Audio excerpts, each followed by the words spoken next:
बिहार में पलटती राजनीति बाजी के बीच एक नेता बहुत अहम हो गए हैं, जिनकी बात हमने पहले भी आपको सुनाई। एचएएम के अध्यक्ष जीतन राम मांझी, क्योंकि एचएएम के 4 विधायक हैं। खबरें यह भी है कि लालू यादव जीतन राम मांझी की तरफ देख रहे हैं, लेकिन जीतन राम मांझी ने साफ साफ कहा है कि वो 2000% एनडीए के साथ है। सुनिए नीतीश कुमार और बिहार के इस पूरे घटनाक्रम पर जीतन राम मांझी को। हमारे साथ जीतन राम मांझी मौजूद हैं। जीतन राम मांझी जी, क्या कहेंगे? किस तरीके से देखते हैं? लगता है अब गठबंधन टूट गया है आरजेडी और जेडीयू का। किस तरीके से हम तो नहीं समझ रहे हैं वैसा। तो सब कुछ ठीक तो लग नहीं रहा है जेडीयू में। आरजेडी की तरफ से कोई मंत्री नहीं आता है, तेजस्वी यादव नहीं आते हैं बगल में रहते हुए। ये राष्ट्रीय कार्यक्रम था। राज्यपाल महोदय कोई पार्टी के नहीं होते हैं। 26 जनवरी आज गणतंत्र दिवस है और 75वां गणतंत्र दिवस मना रहे हैं। सबको देश के प्रति, संविधान के प्रति उल्लास होना चाहिए था और वैसी परिस्थिति में न आए तो ये उनका विषय है। हम नहीं कर सकते हैं कि क्यों नहीं आए। आप ऐसे भविष्यवाणी कैसे कर लिए कि सब कुछ खेला होने वाला है? मांझी जी, कैसे पता चल गया? चलिए लघु बाद में लेकिन अभी अब लग रहा है ना कि अब सब कुछ आ रहा है, वापस तो आ रहे हैं ना। अरे हम तो कह रहे हैं कि चीफ मिनिस्टर बनाने का ऑफर आ रहा है। राज्यसभा सीट मांझी जी को क्या कोई विचार? हमको कोई जानकारी नहीं है। मांझी जी ये बताइए, तो आपको कैसे पता चल गया कि आरजेडी और जेडीयू में सब कुछ ठीक नहीं है? ये बताइए। इसलिए कि आज से 6-4 महीना पहले नीतीश कुमार जी एक मीटिंग में तेजस्वी को बैठा करके बोल रहे थे, पब्लिक मीटिंग में, कि क्या चाहते हैं कि 2005 के पहले की स्थिति बिहार में आ जाए। इसे आप समझिए कि क्या कहना चाहते थे। उसी दिन से हम समझ रहे हैं कि इन लोगों में 36 का रिश्ता बनते जा रहा है। होने में कितना वक्त बच गया है? बस बहुत कम समय है अब। कब तक आजकल आपको लगता है मांझी जी? खबर आ रही थी कि लालू प्रसाद ने आप लोग को ऑफर किया है डिप्टी सीएम आपके बेटे के लिए। नहीं, कोई ऐसी बात नहीं है। मैं तो सरकास्टिक रिमार्क्स के रूप में कहा कि हमको तो चीफ मिनिस्टर बनाने के लिए हमारे बेटा को ऑफर आ रहा है, लेकिन ये सब बात हंसी से बोल रहे हैं। ये इस तरह की कोई ऐसी बात नहीं है। हम लोग एनडीए में हैं, एनडीए में रहेंगे और एनडीए का जो निर्णय होगा वो मान्य होगा। बीजेपी का जो निर्णय होगा मान्य होगा। निश्चित मान्य। ऑब्जेक्शन तो नहीं है कि नीतीश कुमार अंदर आते हैं? किसी तरह कोई ऑब्जेक्शन नहीं। नीतीश कुमार से गिले शिकवे सब दूर। राजनीति में कोई किसी का दोस्त और कोई किसी का दुश्मन परमानेंट नहीं होता है। और दरवाजे भी कभी बंद नहीं होते हैं। हाँ, खिड़की खोल के रखते हैं लोग। खिड़की खोल के रखते, उसी खिड़की से नीतीश कुमार को लेके आ रहे हैं आप लोग। ना मांझी साफ तौर पे कह रहे हैं कि राजनीति में कभी दरवाजे बंद नहीं होते हैं और खिड़की खुली रहती है, और इसी खिड़की के माध्यम से शायद नीतीश कुमार जो है अब वो एनडीए में आने के लिए लगता है पूरी तरीके से तैयार है। और मांझी का ये भी कहना है कि उन्हें कोई परहेज नहीं है, कोई उनको ऑब्जेक्शन नहीं है। नीतीश कुमार अगर वापस अब एनडीए में आ जाते हैं, जिसकी संभावना अब पूरी बनती हुई दिख रही है। कैमरा पर्सन नदीम आलम के साथ रोहित सिंह, पटना आज तक। तो बिहार में क्या समीकरण बन रहे हैं, आज आइए आपको कंप्यूटर बाबा यानी अपने ग्राफिक्स के जरिए जरा बताते हैं, क्योंकि इसको जब आप देखेंगे यहां पर ये आ गया बिहार का पूरा गणित। अब ये गणित आप समझिए कि कैसे मामला बढ़ता है। जो बनी है बीजेपी 78 नंबर 2 की पार्टी है, वो 78 सीटों के साथ 4 हम के, और ये 45 जो जेडीयू का मिल रहा है। पूरा माजरा बिगड़ रहा है। और यहां पर जब आप देखेंगे, ये देखिए ये तस्वीर, ये पूरी साफ निकल कर आ रही है, जिसमें बन रही है साफ एनडीए की सरकार।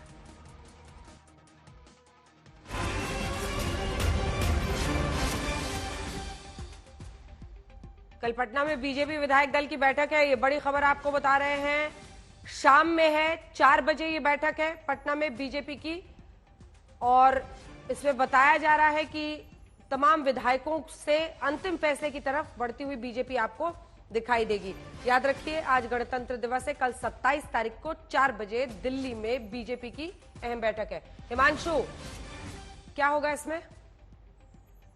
नहीं मेरे पास नहीं कनेक्ट। हिमांशु,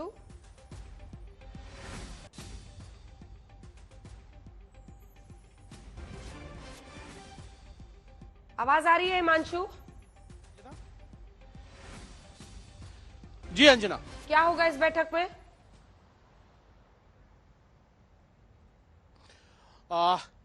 देखिए अंजना, मुझे लगता है कि इस बैठक के अंदर जो है चीजों को एक बार फिर से समझाने बुझाने की कोशिश हो रही है। और मुझे लगता है कि इस बैठक के बाद कल जब बैठक होगी वहां प्रदेश कार्य समिति की, उसके अंदर सभी की राय ली जाएगी और कैसे आगे बढ़ा जाएगा। और एक चीज के दिशा निर्देश जरूर दिए जाएंगे कि नीतीश कुमार के साथ हम आगे तो बढ़ रहे हैं, लेकिन अब किसी भी कार्यकर्ता, नेता, विधायक, सांसद या पार्टी के प्रदेश अध्यक्ष तक का कोई ऐसा बयान ना आए जिससे कि राजनीति में एक बार फिर से जो है वो कोई दूसरा टर्न ले ले। आप चुप रहिए, शांत रहिए। पार्टी हित के अंदर जो भी फैसले लिए जा रहे हैं वो लिए जाएंगे, और विनोद तावड़े तो खुद उस बैठक में जा भी रहे हैं। दूसरी तरफ चिराग पासवान को भी शायद आज अमित शाह से मिलना है और उनको भी कन्वे कर दिया जाएगा कि आप जो है वो संयम बनाए रखिए, पार्टी आपका हितों का ध्यान रख रही है, हम सारे जो अलायंस पार्टनर है उनको साथ लेके चलेंगे। इस बार नीतीश कुमार वैसा नहीं कर पाएंगे जो 2020 में चिराग पासवान या 2019 में उपेंद्र कुशवाहा के साथ किया था। बिल्कुल, और लिखावट बिल्कुल साफ है। बीजेपी के नजरिए से अगर आप देखिए तो दीवार पर उनके लिए 2024 लिखा हुआ है। उनका लक्ष्य है ज्यादा से ज्यादा सीटें। तमाम सहयोगी हमारे साथ बने हुए हैं। नीतीश कुमार को सियासत में सबसे बड़ा इधर से उधर पलटने वाला नेता कहा जाता है, ये पूरा इंडिया गठबंधन जानता था। लेकिन जिस तरह से लालू, तेजस्वी के साथ बड़ी बड़ी बातें कहकर, बीजेपी और पीएम मोदी को बुरा भला कहकर नीतीश कुमार ने बिहार में आरजेडी के साथ गठबंधन किया। हर किसी को लगा कि अब की बार नीतीश कुमार पलटी नहीं मारेंगे। लोग यकीन नहीं कर रहे थे वाकई। और तो और जिस तरह से 7 महीने पहले नीतीश कुमार ने विपक्षी दलों को एकजुट किया, जोड़ा, दिल्ली, मुंबई, हर जगह भागते रहे क्योंकि सब नेताओं को एक मंच पर ला रहे थे मोदी के खिलाफ। लोकसभा चुनाव में मोदी को हराने का प्लान बनाया। उससे भी लगा कि अब की बार नीतीश इधर से उधर नहीं जाएंगे। लेकिन नीतीश को तो जैसे पलटने की आदत है। नीतीश फिर से समझो पलट गए। स्पेशल रिपोर्ट देखिए।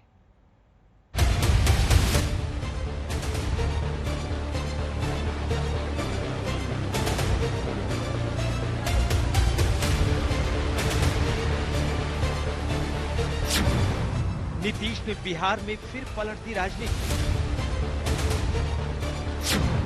फिर एक बार एनडीए के साथ नीतीश कुमार।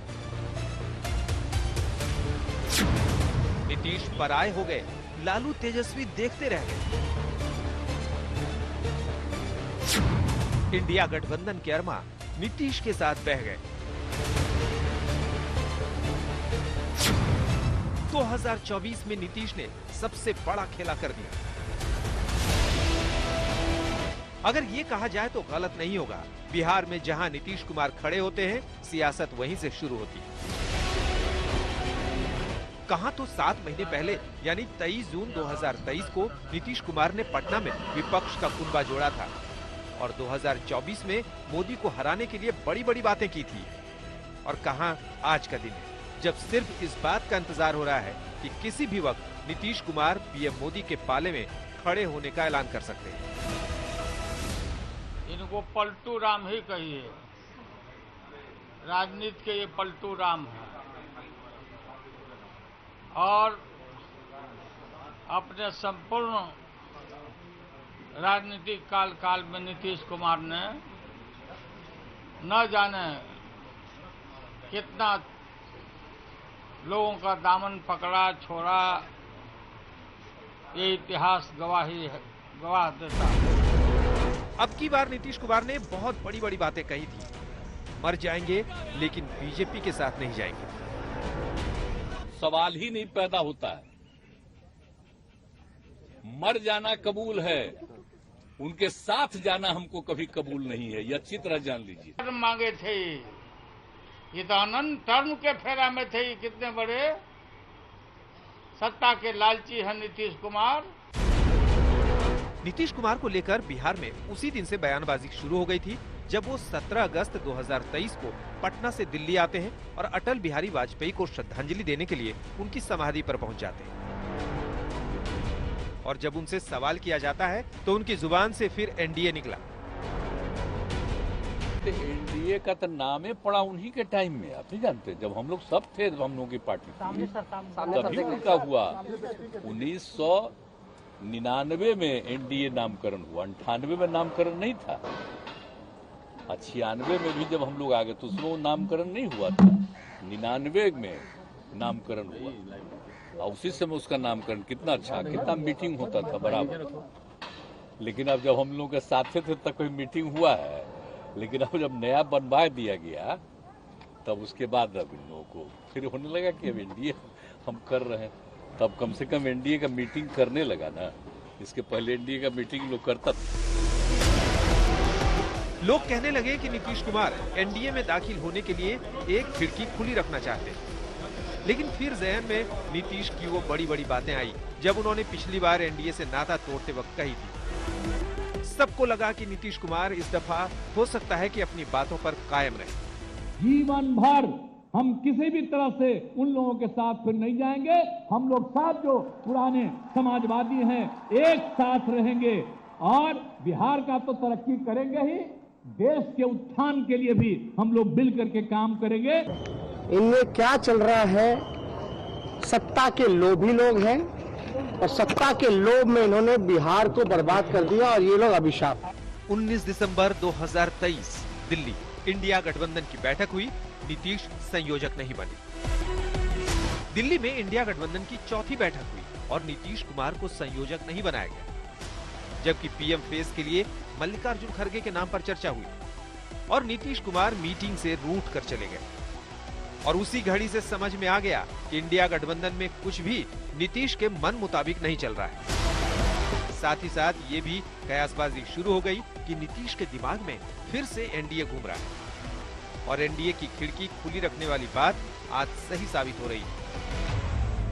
नीतीश कुमार से गिले शिकवे सब दूर। राजनीति में कोई किसी का दोस्त और कोई किसी का दुश्मन परमानेंट नहीं होता है और दरवाजे भी कभी बंद नहीं होते हैं। हाँ, खिड़की खोल के रखते हैं लोग। खिड़की खोल के रखते, उसी खिड़की से नीतीश कुमार को लेके आ रहे हैं आप लोग। और अब खबर यही है कि नीतीश कुमार कांग्रेस से इसलिए नाराज है क्योंकि उसने बिहार में सीट शेयरिंग को लेकर कोई फैसला नहीं किया और चुनाव इंडिया गठबंधन को अधर में छोड़कर राहुल गांधी अपनी भारत जोड़ो न्याय यात्रा पर निकल गए। और ये भी कहा जा रहा है कि नीतीश कुमार की नाराजगी की वजह राहुल गांधी का वो रवैया भी है जब विपक्षी गठबंधन की वर्चुअल बैठक में गठबंधन के चेयरमैन और संयोजक का नाम तय होना था और सबकी सहमति के बावजूद भी राहुल ने अंत में कहा कि चर्चा के बाद फैसला लिया जाए। इसके बाद तो नीतीश कुमार को जैसे कहने को बहुत कुछ मिल गया और नतीजा आज सबके सामने। आज तक